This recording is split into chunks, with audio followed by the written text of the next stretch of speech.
നമുക്ക് കിരണിന്റെയും കല്യാണിയുടെയും ഇന്നത്തെ നല്ലൊരു കഥ കേട്ടാലോ? അങ്ങനെ ഇന്നത്തെ കഥയില് കിരണിന്റെ കല്യാണിയും കൊണ്ട് വേലു കാടിറങ്ങുവാണ്. അങ്ങനെ പോണ സമയത്ത് കല്യാണി പറഞ്ഞു, എന്ത് രസമല്ലേ ഇവിടെയൊക്കെ കാണാനായിട്ട്, ഇവിടെ താമസിക്കാനും നല്ല ഭംഗിയാ, എന്തൊരു കുളിർമയാ, ഇവിടത്തെ വെള്ളത്തിനൊക്കെ എന്ത് നല്ല തണുപ്പാ. നമ്മുടെയൊക്കെ അവിടെ ആണെങ്കിൽ ഫ്രിഡ്ജ് വെക്കണം, പക്ഷെ ഇവിടെ അതിന്റെ ഒന്നും ആവശ്യമില്ല. അത് കേട്ടതും വേലു പറഞ്ഞു, അതെ, ഇപ്പുറത്തേക്കൊക്കെ മാറി നല്ല അരുവിയൊക്കെ ഉണ്ട്, അവിടുത്തെ വെള്ളമൊക്കെ നല്ല ശുദ്ധമായ വെള്ളമാന്ന് പറയാ. കിരൺ പറഞ്ഞു, അതിനൊരു യോഗം ഉണ്ടായിരിക്കണം അതൊക്കെ കുടിക്കാനായിട്ടും. അത് കേട്ടതും കല്യാണി പറഞ്ഞു, അത് ശരിയായി കിരണേട്ടാ, ഇവിടെയൊക്കെ വസിക്കുന്നവരുടെ ഒരു കാര്യമേ അവർക്ക് സ്വർഗമാന്ന് പറഞ്ഞു. ഇത് കേട്ടതും വേലു പറഞ്ഞു, ഞങ്ങക്ക് നാട്ടിലേക്ക് വരാനൊക്കെ ഇഷ്ടമാ, പക്ഷെ അവിടെ വന്ന് ഒരു ദിവസമൊക്കെ താമസിക്കാനേ ഇഷ്ടമുള്ളൂ, ഒരു ദിവസമൊക്കെ ചുറ്റി നടന്ന് കാണാനൊക്കെ ഇഷ്ടമാ, പക്ഷെങ്കില് താമസിക്കാൻ ഞങ്ങൾക്ക് ഇവിടെ തന്നെ ഇഷ്ടം. കാരണം കാട്ടിൽ വളർന്നവർക്ക് പിന്നെ നാട്ടിൽ വന്ന് താമസിക്കാനായിട്ട് ഒരിക്കലും ഇഷ്ടമില്ല എന്ന് പറഞ്ഞു. കല്യാണി പറഞ്ഞു, എങ്ങനെ ഇഷ്ടപ്പെടും, കാരണം ഇവിടെ ഇത്രയും നല്ല സുന്ദരമായ സ്ഥലമല്ലേ, പ്രകൃതി രമണീയമായ സ്ഥലത്ത് താമസിച്ചിട്ട് പെട്ടെന്ന് ആ പുകയ്ക്കകത്തേക്കൊക്കെ വന്നു കഴിഞ്ഞിട്ടുണ്ടെങ്കിൽ നിങ്ങൾക്ക് അത് ഒരിക്കലും അഡ്ജസ്റ്റ് ചെയ്യാൻ പറ്റില്ല എന്ന് പറഞ്ഞു. ആ സമയത്ത് കിരൺ പറഞ്ഞു, അത് ശരിയാ, പക്ഷെ കല്യാണിക്ക് ഇവിടെ താമസിക്കാൻ ഭയങ്കര ഇഷ്ടമല്ലേ? കല്യാണി പറഞ്ഞു, അതെ, എനിക്ക് താമസിക്കാൻ ഭയങ്കര ഇഷ്ടമാ. അല്ല, അവിടെ കുടിലൊക്കെ ഉണ്ടെന്നല്ലേ പറഞ്ഞേ? കുടിലുണ്ട്, അത് മാത്രമല്ല മോളൊരു മുത്തപ്പൻ കോലും ഉണ്ടെന്ന് പറഞ്ഞു. അവിടെ ആൾക്കാരൊക്കെ വരുന്നവരൊക്കെ ഇടയ്ക്കൊക്കെ ഞങ്ങൾ അവരെ കൊണ്ട് പോവാറൊക്കെ ഉണ്ടെന്ന് പറയണം. പിന്നീട് കല്യാണി പറഞ്ഞു, എനിക്ക് ഇവിടെ വന്ന് താമസിക്കാൻ ഭയങ്കര ഇഷ്ടമാ, ഒരു കുറച്ചു ദിവസമൊക്കെ ഇവിടെ താമസിക്കുന്നതിനോട് താല്പര്യമുണ്ട്, പക്ഷെ കിരണേട്ടൻ അത് ഇഷ്ടപ്പെടുവോന്ന് അറിയത്തില്ല. അപ്പോഴേക്കും കിരൺ പറഞ്ഞു, നീ എവിടെ താമസിക്കുന്നോ അവിടെ താമസിക്കാനായിട്ട് എനിക്കും ഇഷ്ടമുള്ള കാര്യമാണ്. അപ്പോഴേക്കും വേലു പറഞ്ഞു, അല്ല, ഞാനൊരു കാര്യം ചോദിച്ചോട്ടെ, നിങ്ങൾ രണ്ടുപേരും സ്നേഹിച്ച് കല്യാണം കഴിച്ചതാണോ? കിരൺ പറഞ്ഞു, സ്നേഹിച്ച് കല്യാണം കഴിച്ചാണെന്ന് വെച്ചാൽ അതെ. ഒരു 10-23 വയസ്സ് വരെ കല്യാണി സംസാരിക്കില്ലായിരുന്നു. ആ സമയത്ത് മുതൽ ഞാൻ പ്രേമിക്കാൻ തുടങ്ങിയതാ, അതിനുശേഷമാണ് അവൾക്ക് സംസാരശേഷി തിരികെ കിട്ടുന്നത്. ഇത് കേട്ടപ്പോ കല്യാണി പറഞ്ഞു, അതൊക്കെ വലിയൊരു കഥയാ എന്റെ വേലു, ഒന്നും പറയാതിരിക്കുന്നത് നല്ലത്. കിരണേട്ടെന്ന് പറഞ്ഞിട്ടുണ്ടെങ്കിൽ പണക്കാരനായിരുന്നു, ഞാനോ ഒരു പാവം പോലും തികച്ചെടുക്കാൻ പറ്റാത്തൊരു വീട്ടിൽ നിന്നാ എന്നെ കെട്ടിക്കൊണ്ട് പോയത് കിരണേട്ടൻ. ഇത് കേട്ടപ്പോ കിരൺ പറഞ്ഞു, പണത്തിലൊന്നും ഒരു കഥയില്ല എന്റെ വേലു, സ്നേഹത്തിലാ കാര്യമുള്ളൂ. അല്ല, വേലുവും അവളും കൂടെ സ്നേഹത്തിലല്ലേ നിങ്ങൾ തമ്മിൽ കല്യാണം കഴിക്കാനിരിക്കുന്നതല്ലേ? അപ്പോഴേക്കും വേലുവിന്റെ മുഖമൊക്കെ അങ്ങോട്ട് മാറി. വല്ലാതെ, എന്ത് പറ്റി വേലു, എന്തേലും പ്രശ്നമുണ്ടോ നിങ്ങൾക്കിടയില്? ഒന്നുമില്ല. കല്യാണി പറഞ്ഞു, ആഹാരം കഴിച്ചുകൊണ്ടിരിക്കുന്ന സമയത്ത് ഞാൻ ശ്രദ്ധിച്ചു, എന്തോ ഒരു പ്രശ്നമുള്ള പോലെ തോന്നി നിങ്ങൾക്കിടയില്. കിരൺ പറഞ്ഞു, എന്ത് പ്രശ്നമുണ്ടെങ്കിലും ഞങ്ങളോട് തുറന്നു പറഞ്ഞേരെ, ഞങ്ങൾക്ക് ബുദ്ധിമുട്ടൊന്നുമില്ല. പറയാനാണെങ്കിൽ ഒത്തിരി ഉണ്ട് സാറേ, അതൊന്നും പറഞ്ഞാൽ തീരില്ല, പിന്നീട് എപ്പോഴെങ്കിലും ഒരിക്കൽ ഞാൻ പറയാന്ന് പറഞ്ഞു. ആ സമയം ഗംഗാപ്രസാദും അമലും കൂടെ അവിടെ സൈഡിൽ നിന്ന് നോക്കുന്നുണ്ടായിരുന്നു. ഗംഗാപ്രസാദ് അമലിനോട് പറഞ്ഞു, എന്നെക്കുറിച്ച് ആയിരിക്കും എന്തേലും പറയണേ, എന്നെക്കുറിച്ച് എന്തേലും പറഞ്ഞു കൊടുക്കുവോ? അതൊന്നും ഇല്ലാന്നേ, അവൻ പറഞ്ഞു കൊടുത്തിട്ടുണ്ടെങ്കിൽ അവന് പിന്നെ ഇവിടെ നിൽക്കാൻ പറ്റില്ലെന്നറിയാം, അതുകൊണ്ട് വിനായകൻ ചേട്ടനെ കുറിച്ച് ഒന്നും പറയില്ല, ചേട്ടൻ ധൈര്യമായിട്ടിരിക്കുക എന്നൊക്കെ പറഞ്ഞു. അങ്ങനെ വേലു എന്ത് ചെയ്യുകയാണ്, ഒടുവില് കടത്തിനടുത്ത് കൊണ്ടുപോയി വിട്ടിട്ട് തിരികെ പോവാണ്. അതിനുശേഷം കടത്തെ കയറി കിരണും കല്യാണിയും കൂടെ നാട്ടിലേക്ക് പോവാണ്. അങ്ങനെ വള്ളത്തിൽ പോണ സമയത്ത് കിരണ് കടത്തുകാരനോട് ചോദിച്ചു, അല്ല, ഇവിടെ അടുത്ത് കള്ള് ഷാപ്പ് എവിടെയെങ്കിലും ഉണ്ടോന്ന് ചോദിക്കുക. ഇത് കേട്ടതും അയാൾ ചോദിച്ചു, എന്താ സാറേ വേണോന്ന് ചോദിക്കുക. എനിക്ക് വേണ്ട, അല്ല, നല്ല കള്ളിന്റെ മണമുണ്ട്, അതുകൊണ്ട്. അതെ, നിങ്ങൾ വരാൻ താമസിച്ചപ്പോ ഞാൻ അപ്പുറത്തേക്കൊന്ന് മാറിയിട്ടുണ്ടായിരുന്നു, അവിടെ ഷാപ്പ് ഉണ്ടെന്ന് പറയാ, അങ്ങനെ വരട്ടെ കാര്യങ്ങളൊക്കെ, ഇപ്പോഴല്ലേ പിടികിട്ടിയത്. അല്ല, ഇനിയിപ്പൊ ഞങ്ങളാലും തുഴയോ മറ്റോ ചെയ്യണോ? അങ്ങനെയൊന്നുമില്ല, 2 ഗ്ലാസ്സോ കുടിച്ചുള്ളൂ, 2 ഗ്ലാസ് കുടിച്ചിട്ടുണ്ടെങ്കിലേ നല്ല പവറാ, നല്ല സ്പീഡ് തുഴയുകയും ചെയ്യും.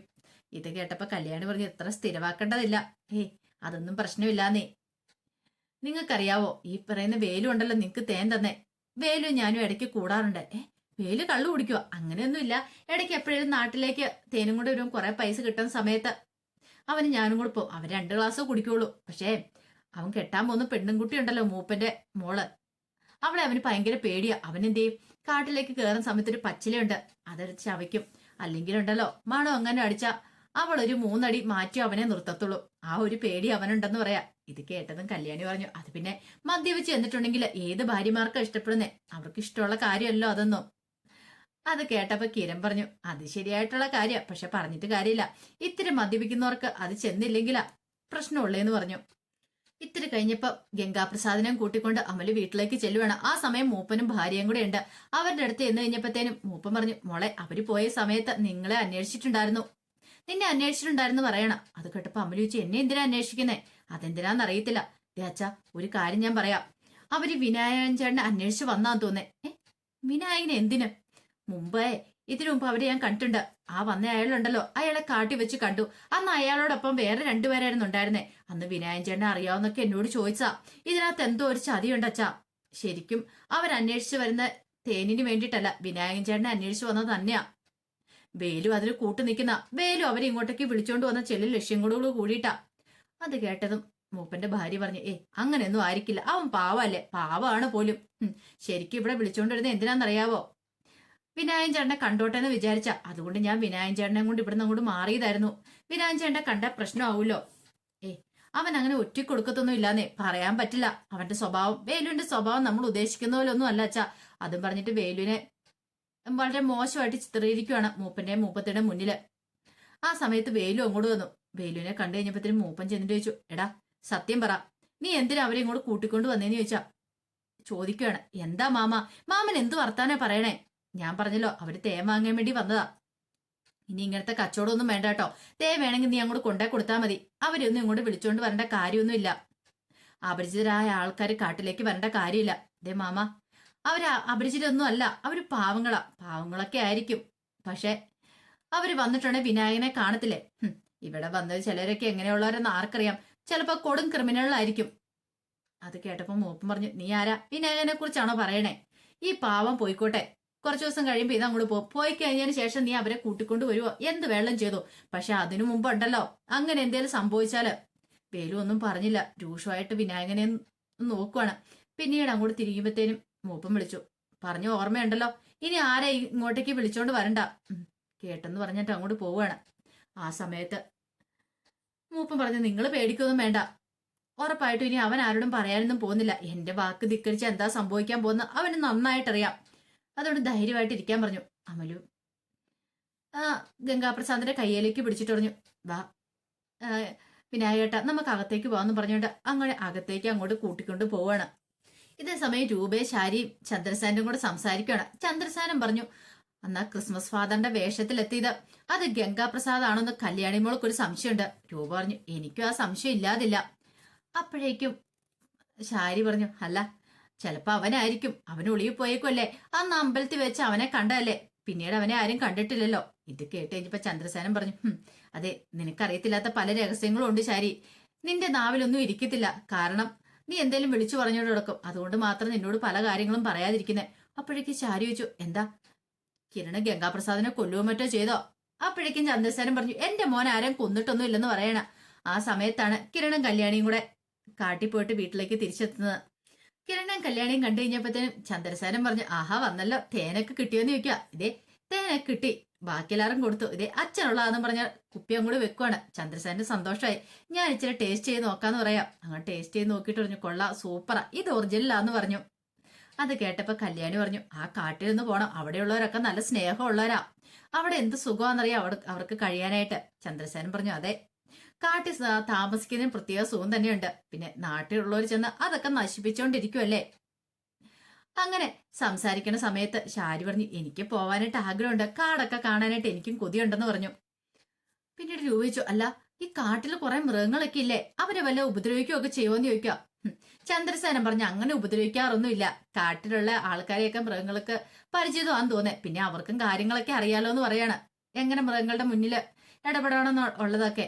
അങ്ങനെ സംസാരിക്കുന്ന സമയത്ത് പെട്ടെന്ന് ഇക്കിളെടുക്കുന്ന പോലെ ചന്ദ്രസേന ഇങ്ങനെ വല്ലാത്തൊരു ശബ്ദം പുറത്തേക്ക് വരുവാണ്. എന്തു പറ്റിയച്ചാ?